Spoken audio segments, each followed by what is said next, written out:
कल्याण railway स्टेशनला सराईत चोरट्याला अटक केली, काय प्रकार?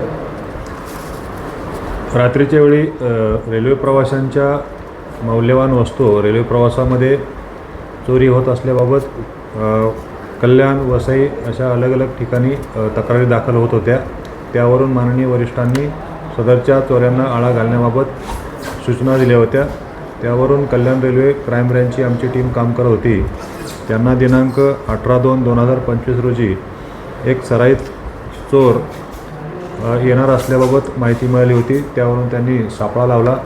त्यामध्ये त्यांनी महेश अरुण घाग राहणार चेंबूर यास अटक करून त्याच्याकडून केलेल्या चौकशीमध्ये कल्याण रेल्वे पोलीस स्टेशनचा 1 आणि वसई रेल्वे पोलीस स्टेशनचे 2 असे 3 गुन्हे ओपन करून त्यामध्ये सोन्याची लगड, मोबाईल फोन व कॅश असा एकूण 9,68,000 रुपये किमतीचा मुद्देमाल जप्त करण्यात आलेला आहे.